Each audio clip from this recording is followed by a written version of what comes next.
So you're thinking about moving to Memphis in the Mid-South. Well, in today's video, I'm going to answer your real estate questions. I've got several questions that I'm looking at, and I'm gonna answer your questions as best I can. Let's get started.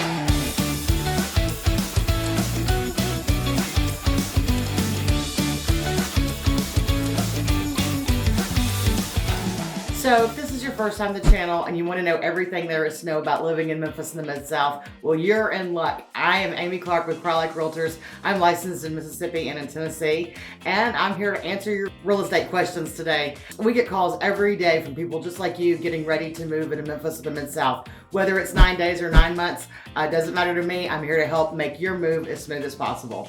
All right, let's dive into today's video, questions and answers. First question, how much do I need for a down payment? And why do I have to have a down payment? Okay, let's talk about that.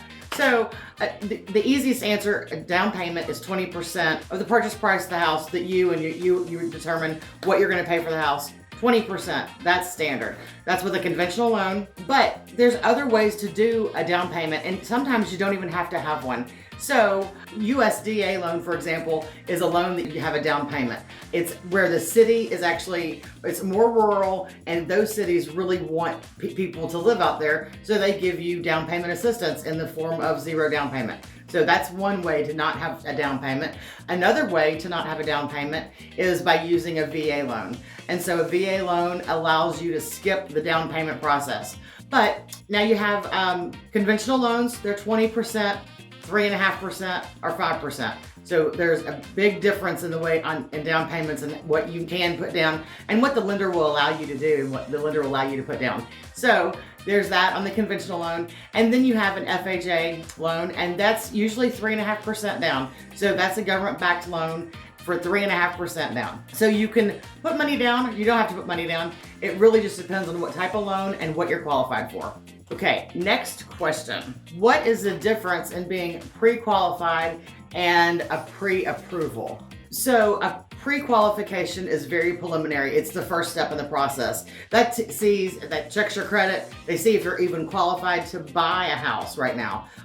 Maybe your credit needs to come up a little bit. Maybe you're perfectly great and you have your down payment money and you're good. You have a job. They know your name, your social security number, very little information. Now, this does not guarantee that you will have a pre-approval. Now, a pre-approval is a much more in-depth process, and they actually get very personal with you, and they go and they check your bank accounts and they check your employment history and if you're married and who you're married to, if you're not married, or if you're going to have a loan with someone that you're not married to. So that is possible. You can do that. So they really dive deep down all the way further. So a pre-qualification really will get you in the door with a realtor. A pre-approval will get you to the closing table and buy a house. All right, so there's the difference in a pre-qualification and a pre-approval letter. How do you choose the right real estate agent? Okay, so choosing the right real estate agent, it's a personal thing. You have to really like this person. You have to interview several of them.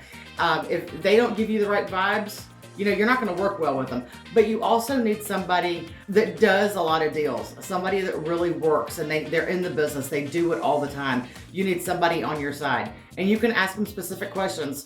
Really, the length of time that a real estate agent has been doing the job, it could be that important. It really doesn't have to be that important. I've been in the business about almost 10 years now, and nobody ever asked me, how long have you been doing this? And when I was brand new, I was like, oh, I've been doing this for a really long time. Not, so that's not a good answer. It's not really the thing that needs to happen.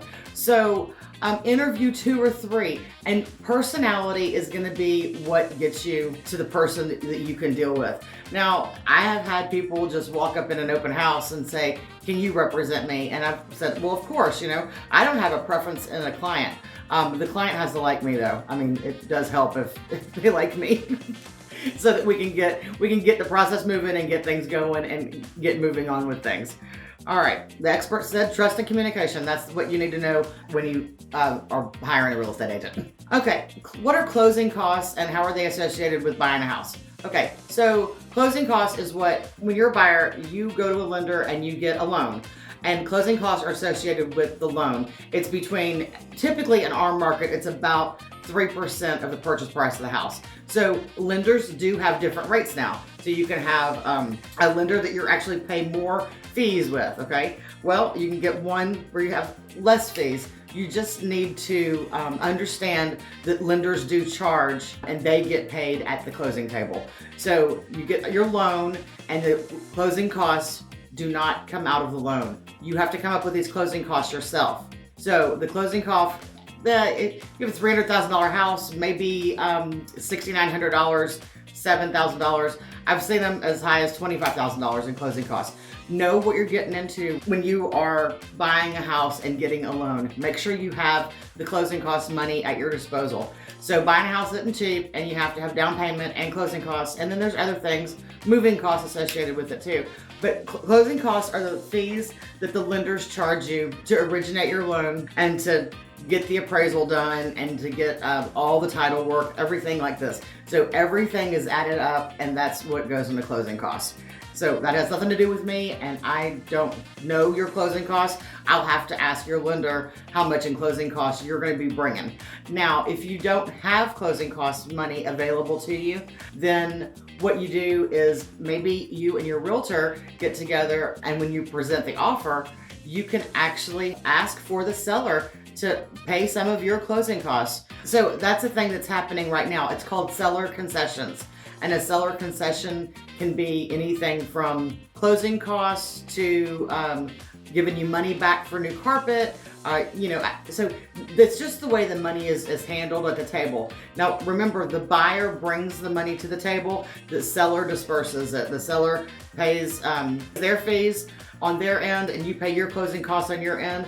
And the seller typically will pay my commission. So when you bring the money to the table, it goes on the seller side, and the seller pays their realtor and their commission and my commission as well. So it's just divided up that way. But if the buyer doesn't come to the table with money, nobody gets paid. So there we go. That's the whole thing. We got to get to the closing table. So you get in your house and everybody gets paid.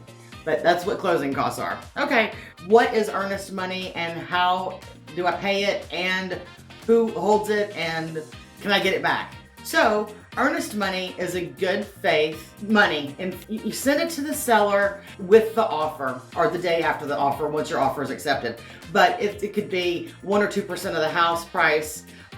In Tennessee, you don't have to put earnest money down. That's not recommended because when we make an offer, you want to put your best foot forward to not insult a seller, so that you're going to say, I really do want to purchase your house, and here's my good faith earnest money, proving to you that I'm actually going to go through with a signed contract all the way to the end, bring you money, and you sell your house and I move it in my new house. So that's good faith money. So for instance, earnest money could be $1,000. Well, it's written in the form of a check or a wire transfer, and it goes usually to the listing agent, the person that is listing the house. It goes to their brokerage or their attorney. Now, there's all kinds of ways and people can hold it. Now, this money is held in a separate account.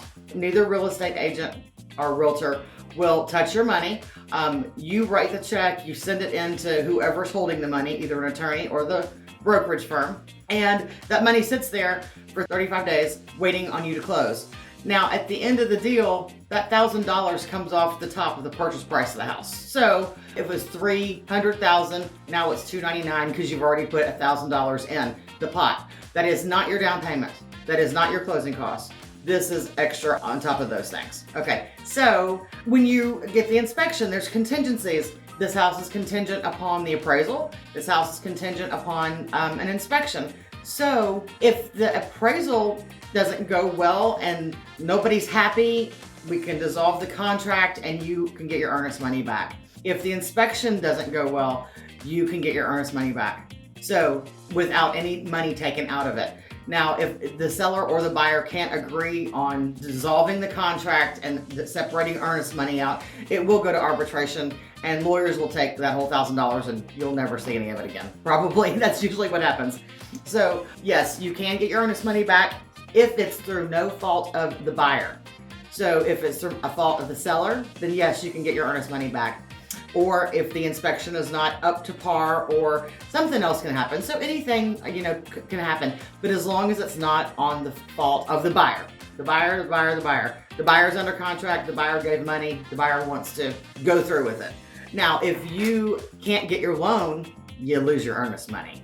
Just a friendly tip there. So if you can't get your loan, if you've made an offer on a house and then your loan falls through because you bought a new car, or because you bought furniture on credit, or because you did something else to jeopardize your finances, that's the fault of the seller, and you'd be default of contract, and the seller would not allow you to have your earnest money back.